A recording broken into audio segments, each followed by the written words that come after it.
So I want to break down some essential qualities, and we have 4 essential qualities of a successful fitness business owner and leader. So these are the things that we have developed, ideally, developed and really honed in on and spent time, I don't want to use the word develop again, spent time honing by the time we get to be a stage 5.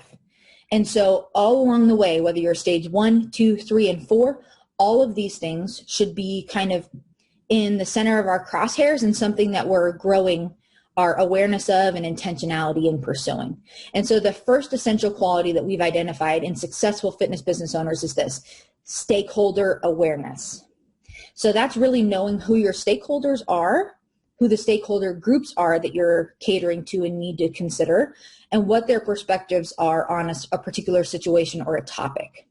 So we kind of categorize what awareness means in 2 different categories. So first, there's the awareness piece that speaks to the literal meaning of the word, simply being aware. So what is the landscape of your stakeholders and stakeholder groups that you're considering? What does their environment look like? When they were to pause and do a 360-degree spin around where they're at in life and how this problem in front of you is affecting them, what are they seeing? What are they feeling? What are they hearing? So what's their landscape? What's their state of mind? You need to have some awareness, and maybe not even just awareness, but awareness and understanding of where they're standing and how they're viewing a situation. But the second piece of stakeholder awareness is intentions. So we can't just be aware of that stuff, but then not take action on it. There needs to be some intentional action taken from you as the business owner to know what it is that you want to achieve with that information. And so I like these 3 questions to kind of guide what you're going to actually do, knowing what their landscape is and what their state of mind is. And it's this: what's your objective, or what do you want to achieve? How do I want them to feel? And what can I do to accomplish both? So achieving my goal and making them feel X. So I'll give an example here because I know this is a little bit vague. But stakeholder awareness, we used this kind of framework internally with our team in the spring when coronavirus stuff started to happen. And it was challenging. And as leadership, we knew that we needed to address the team and answer questions and I think give a sense of confidence and assurance that we had a plan to move forward with the business, right? And all of us have been in that position in the last 6 months. But so what did we consider as we're building that message and we're working towards communicating in a way that's aligned with what we want? Well, we considered, well, what's the landscape for our staff and what's their state of mind? Well, they're probably afraid. They may not feel like their jobs are very secure. Who knows? They may have had fears about that. Their landscape, suddenly their kids are at home and they're having to deal with being both a stay-at-home parent with kids not being in school and working full-time and juggling all of this other new stuff. They may have fears about the virus itself and getting sick. They may have a loved one who's immunocompromised and especially affected by this. Who knows? But we need to consider all of that information at our disposal and be aware of that stuff. Then the intention side is, well, what's our objective as a leadership team? It's to give assurance, provide confidence, give a sense of direction that everyone can specifically contribute to, and for people to walk away feeling like we have their backs. So maybe that was our objective. How do we want them to feel? More confident, secure, and like they have a clear sense of direction for the company. So how can we accomplish both of these things? Maybe it's having a team-wide meeting that was not on the schedule, but we decided that we were going to do this. It's the best mode of communication for us, and we were able to communicate all of those things really well in person, as close as in person as we could be. That's just an example of what this could look like mapped out. But for any particular scenario or decision that you're facing that might be difficult or a little bit complex, stakeholder awareness is a foundational element of it. And you need to consider the awareness and your intentions as a part of it. And Madison, I don't know if you saw too, Holly chatted in with just Yep. I was just about to say, before I move on, okay. Holly, I saw your chat. So as far as like the difference between stakeholders and stakeholder groups, the best way I can describe that is for most of us that have smaller businesses, our stakeholders fall into some clear categories. So our clients, our staff, prospects and people in the community that could potentially become clients. Or if, say, you have one administrator, a part-time administrator who does some front desk work for you, but you don't have a rest of your staff, I would call that a single stakeholder. Stakeholder groups, when you start to grow, you have larger categories that fall within that. So you may have a staff, but you may have a group of personal trainers. So you have 5 personal trainers, 2 administrators, and you also have a facilities manager. Yeah. All of those people might have.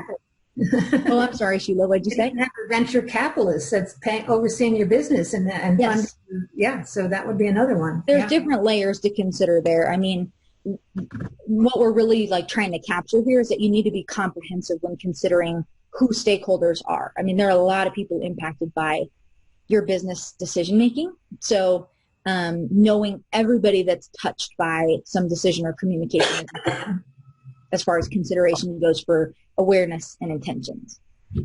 So I think that answered your question, Holly, but feel free to hop back into the chat and let me know if that did it.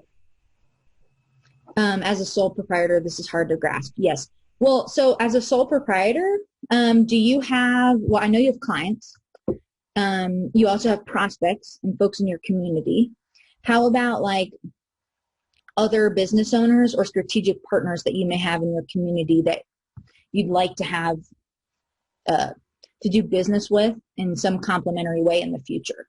Those would be like the stakeholders I would consider as a part of some business decision. So if you were to apply this to like maybe you moving into a new space and taking on a new lease or something, you might want to consider, well, what are the needs and the perspectives of my clients? What do they think about this location? How would it affect their service with me? How's that going to affect who my prospects are and my potential clients are? How's that going to affect what opportunities I have available for me with strategic partners? Am I eliminating someone by taking this particular lease? That's kind of a way to think about it. So it doesn't necessarily just need to be staff. Okay, quick question on that one then. So Sure. I am trying to build a network of allied health professionals to work in the medical fitness world. So I can, would I consider them stakeholders then as we're trying to create a network, or I'm trying to spearhead a network? Absolutely. Okay. Anybody in the network, that would be a stakeholder group that needs to be considered for some large decision making. And in some cases, certain decisions, they may be like slightly affected by a decision you make, but they shouldn't be a huge contributor or someone who determines how you make a decision, but they just need to be considered. We need to have awareness of how they're going to be impacted by a decision and what considerations to factor in as we're weighing option A, option B, option C. Okay, thank you. Absolutely. Yep, that's a good question. So the second essential quality of a successful fitness business owner is strong communication skills. I'm sure this doesn't surprise anybody on here. How many times have we heard that communication skills are so important? But as a business owner, what communicating well does for us, it creates a force of clarity and direction. That's what we want to be as business owners, a source of clarity and direction. If we're a source of inclarity or unclarity and lack of direction, which is unfortunately more common than you think, that's a real indicator that we need some development in this area. But our primary goal with communicating should be like achieving both of those things. So we can do that a few different ways. Having tighter information gathering and staying informed.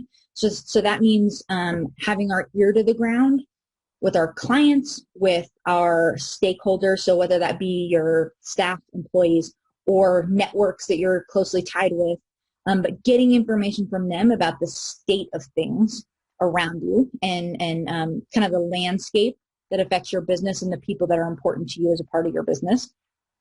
Then there's also the piece of forming, filtering, and sharing information. So we talked about the receiving of information, which requires some intentionality, and it informs future decision making. But then also we need to know how to process that information and then share what's most relevant, what's most important, what's most true to the relevant parties, right? So there's a two-way flow of information sharing here, and neither one can be neglected. They're both essential for clarity and direction, which is what our goals are as business owners. And then the last piece to consider is your presence as a business owner. This one, I think we probably have a sense for what that means, but it might not get as much attention as it should, but it's really how you want to be seen and heard. So we talked about stakeholders on the last slide. How do you want to be seen and heard by those stakeholders in each of those groups? So you probably have some intentions or ways that you'd like to be perceived as a leader and as a business owner, and that requires intentionality in pursuing those. And so presence is really important in being a force of clarity and direction in your business. And so there needs to be open communication to you, from you, and you also need to have some intentionality around how you're being seen and heard and how you're communicating.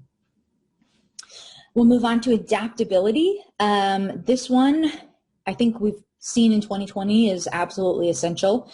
It's probably the number one characteristic of fitness business owners that are still in business today. After the last 6 months, you have proven that you have a good sense of adaptability. It has not been an easy year to be a business owner. So I commend you for that. It's awesome. And it's an essential quality of getting to stage 5 in our fitness business owner's journey. So really, adaptability is about being able to adapt and execute while considering both the short term and the long term. So short and long term consequences, short and long term benefits, short and long term variables. That we just need to consider both things. We can't just get caught up in what's right in front of us, but we need to have an eye for the long game as well.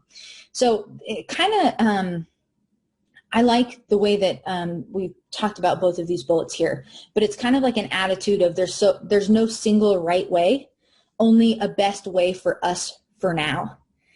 So it means that we are holding really tightly to our goals and what we want to accomplish long term. But as far as the path to get there or our methods for achieving that, we're a little bit more open-handed and more flexible so that we have room to consider circumstances and changing variables that we may not be able to predict. So 2020 probably didn't go like many of us thought it would, but that doesn't mean that all of our goals should go out the window, right? We're just thinking one step ahead while also staying focused on the long game or the long term. And then being adaptable enables us to get the best kind of results right now. And that's an important part of this too, that you're not necessarily so focused on one particular result as success, and anything beyond that means failure, but that we are open-handed enough or flexible or adaptable enough to be able to adjust how we're measuring success along the way. And that's going to look a little bit different from season to season and based on different circumstances. So we want to get the right kind of results now, but the right kind of results now might be different than they are 6 months from now or 6 months ago. And so that's an important consideration here. And then our final essential quality is critical thinking development. And this is one I've hammered so many times in this 45 minutes together. So that's intentionally growing your ability to manage the speed, complexity, and ambiguity of a situation. So all three of those are wrapped up in what it means to be a strong critical thinking or have strong critical thinking skills. So we need to be able to respond at the appropriate rate, right? So if we need to make a decision by the end of the week and we respond in 3 weeks from now, well, that's not necessarily evidence of strong critical thinking because we weren't able to meet the deadline. So we have to manage the speed that's essential to solve a situation.